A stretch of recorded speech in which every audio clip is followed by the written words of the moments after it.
today is the day. Today is the day that we finally get to actually rescaping the 2.5 gallon aquascape here.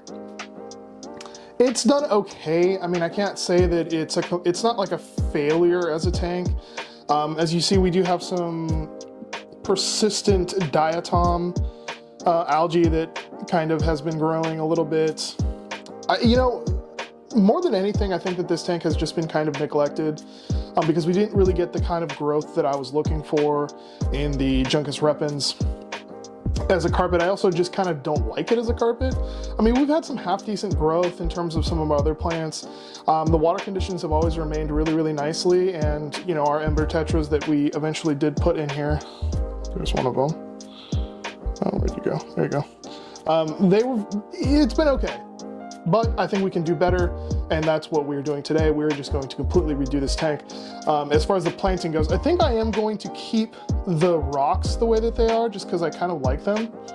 We'll kind of see as we go. Let's see if that remains, but let's go ahead and get this tank broken down. We'll get all the fish and critters out of it. We'll get it cleaned out, and we'll start from scratch. So. And boom, got it all cleaned up. I did go ahead and I put black backer film on the back of it because I just think it's a little bit more organized. I don't really want to see too many of those wires and the cords at the back of the tank. We got it all cleaned out, cleaned up, ready to go. We are just going to use that same light and the same filter because I want to be able to put the fish right back into this tank afterwards without having to have like some kind of temporary holding tank or something for them. Speaking of temporary holding tanks, I actually have them set up in this 2-cup pitcher right there. As you can see, the fish are doing great.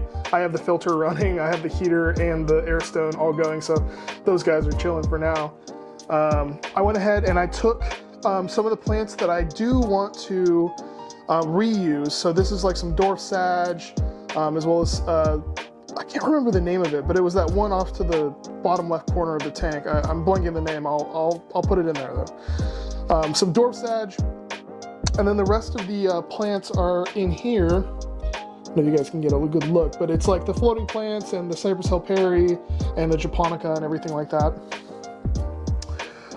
I did go ahead and I got some Monte Carlo, which we are going to redo our carpet with, hopefully, and then just some assorted more dwarf sage, and that should do her. So with that being said, let's go ahead and get our substrate layer in. We'll get the hardscape, and then we'll replant this tank and get it all set up. So first things first, we're going to go ahead and we're going to use some of this substrate that was originally in this tank.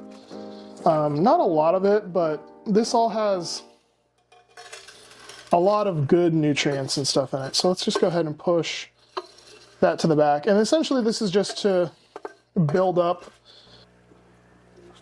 All right, and then the next step is just to really build up the back area of this tank and build up the ability. We're going to use some of our lava rock. This is just the basalt Carib Sea lava rock. So we're just going to kind of throw it in here. We're going to build a nice good base layer for our aqua soil to sit on top of. Again, we're not going to do a ton of this. This is basically going to just help to build up the back area of that tank without introducing too much of that old substrate and everything like that kind of didn't work for us out. I definitely don't want to use an absolute ton of this stuff, but at the same time, I want to give a good layer that the aqua soil can then sort of go ahead and rest on top of. And there we have it. So we just have a nice good layer. It's not extreme. This is about as much soil that we had in that entire tank last time. So we're definitely going to be introducing a lot more of this soil. And this is going to add an absolute ton of beneficial bacteria real estate, as I've said before, that's going to allow our biological filter within this tank to really go ahead and take off. I think that should be good. We're going to go ahead and we're going to add some root tabs now. All right, so we have about 7 of them, and we're gonna call this one 8. And these are our aquarium co-op ones. Not sponsored or anything or affiliated. I just really like these ones, so I got it myself. I just open up that cap and toss in the powder because I don't really know what that is, and I don't want that in the tank. So, although you totally can put that in the water, I'm just being incredibly paranoid. So. And next up, we're going to go ahead and we're going to do our Fluval Stratum. I absolutely love stuff, not sponsored or anything by Fluval or associated with them, just really good stuff that I love to use. We're just going to do a nice, good layer of this. Pour it right up on top of all that. Make sure that our plants have plenty to use. And that should do her. And I did go ahead and I carved a track through there because we are going to go ahead and get our hardscape in at the same time. I don't want to have to use more of this Aquasoil than I need. Aquasoil, as everybody knows, is fairly expensive stuff. So we don't want to be using it kind of willy-nilly. All right, time for the hardscape. We're going to change it up a little bit. We're going to use some of the same stuff that we used last time. You guys will remember this rock as coming out of there. So I think I'm just going to try to place it like right there. I don't want it too close to the front because a problem that we had was that it was just too close to the front of the tank for us to be able to kind of clean around it. So we got that one in. We're going to use the smaller one of the rocks that was in here. I didn't like the 2 bigger ones. I just think it was just taking up much too much space. So I am sort of liking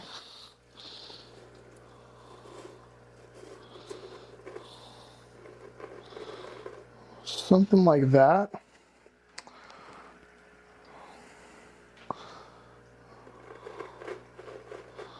I'm definitely going for a slightly more simple scape this time. Much more about the plants. I definitely want to make sure that that they're our centerpiece always. So we're actually going to get started with the recycled Cypress Hill Perry that we had in the old tank. Some of this did really, really well, and some of it did really bad. I just tried to pick the stuff that did really well. If I had to guess, it sort of just didn't acclimate that well to being underwater. So let's go ahead and just plant that right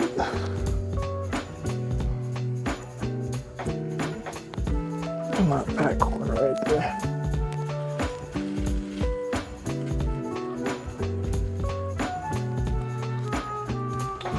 Second up here we have the Japonica, and that's going to go kind of within that same vicinity. I'm going to put that one like right there.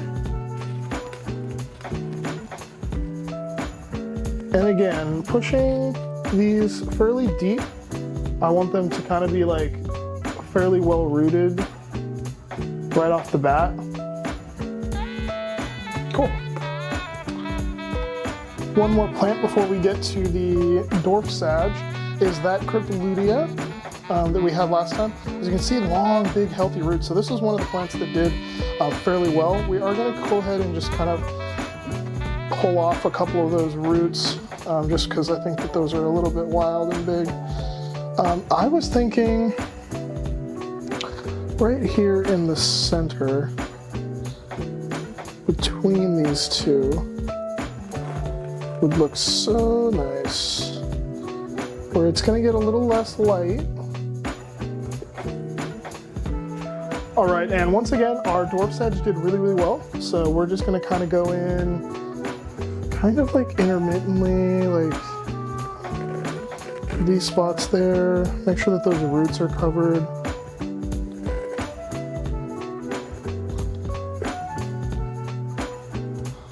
I want like a real jungly sort of big, beautiful vibe to these. All right, now that we have all of the dwarf sage, which looks great, by the way, there was quite a bit of it actually growing in that tank, even though you couldn't kind of really tell. The crypt in the middle looks really, really good. I'm glad that I put that there, but now that that's all done, let's go ahead and get all this Monte Carlo planted in the front section here, and we'll get some water in this, fill it up, get it in its permanent place. And all right, time for our Monte Carlo. It's looking beautiful. What I want to do is I just want to grab all those roots at once, making sure not to get any of the main plant itself, and just find like a really good sort of spot for it. I'm thinking right about there. And just grab, push, grab and push.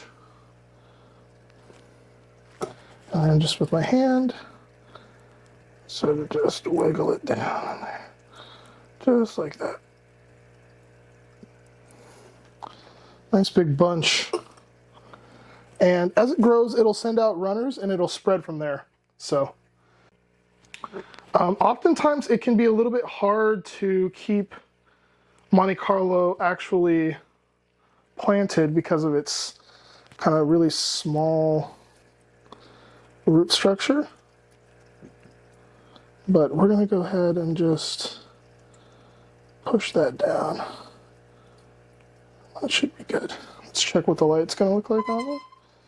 Yeah, it'll get plenty of light. All right, and we just rinse and repeat there. And with that, we are pretty much wrapped up with our planting.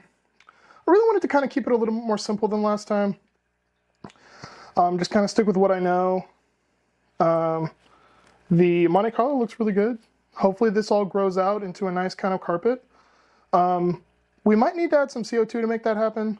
I definitely do have a little bit here, so we might see if that manifests, but all right, let's get this thing moved to its original spot and let's get it all hooked back up, water in it, yeah.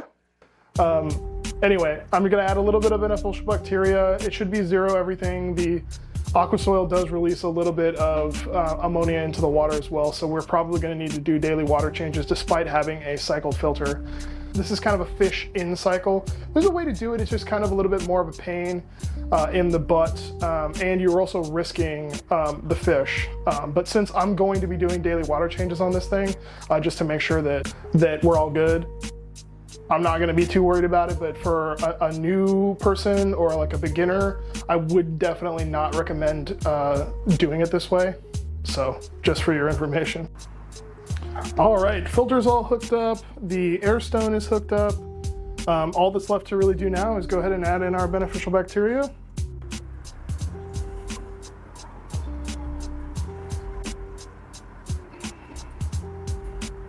I'm gonna go ahead and throw in 3 of these just to make sure that we get a good start. We're gonna go ahead and we're gonna throw in some of our Aquarium Co-op Easy Green. This stuff is amazing. No affiliation with them, but go ahead and throw in 2 of those pumps just to make sure that we get enough of a go, since there is nothing in this tank yet. We're gonna go ahead and add in some of the API Stress Coat. This is just a dechlorinator. It also helps to replace the slime coat on the fish, which helps them to acclimate to new tanks faster and better. Just reduces fish stress. Boom. That's probably all that we're going to need. And voila, it is the next day. As you can see, it is slightly murky still. That's okay. We are running a small amount of CO2 because I do want to make sure that this carpet kind of takes off, and Monte Carlo does best with a little bit of CO2. It does need to grow in, so I'm going to give this, let's say, another week or so, and then we'll kind of reassess what the growth looks like on the dwarf sage and the Cypress Helperi and all that. But because we were using a fully cycled filter, all of our fish made it through the first night. They all were okay. None of the snails died. I had 0 die off. Everything is looking very good. So we're gonna chalk that up to a win, and we'll reassess in about a week's time. All right, guys, so it's a couple days later, actually exactly a week later. And as you can see, we did make a couple of additions to the tank. I did put some hair grass in there. I added a couple more pieces of the Monte Carlo in there. And as you can see, we have some absolutely beautiful, weird looking ghost shrimp. I love these guys. They're some of my favorites. They're weird little googly buggy eyes. They're so funny. These are actually, I think, mostly known as like a feeder shrimp. So like, these are really, really inexpensive. I think I was like $2 for $1 on these things. I picked up 6 of them. As you can see, that female does have eggs with her. So hopefully we get a little bit of breeding in this tank. Whoa. One bounced out quick. Okay. So here's the shrimpy guys. The big boy took off on his own. So here's the release. Oh, look at them go. Aren't they beautiful? Go on, everybody. And I definitely think these guys are going to add something kind of awesome and cool to the tank. And as far as the rest of the tank goes, this is kind of a far cry from where it was before. I absolutely am loving what I did with the hair grass. I know that the dwarf Sagittaria is going to grow up nicely in the back sections here. Hopefully fill this area in, as well as like this area back here in. As you can see, the dwarf Sag is going to grow up higher and be more beautiful. I don't think any of the dwarf Sag is really going to grow too much, but this Monte Carlo is definitely going to fill out this foreground area a lot more. So hopefully everything works out. As you can see, I am running an air stone. That's not going to be the final placement of that. That'll probably go off to the back somewhere. But for right now, it does just kind of help with that initial sort of oily scum that sort of builds up at the surface on an initial startup of a tank. It also just helps with a little bit of oxygenation for the water.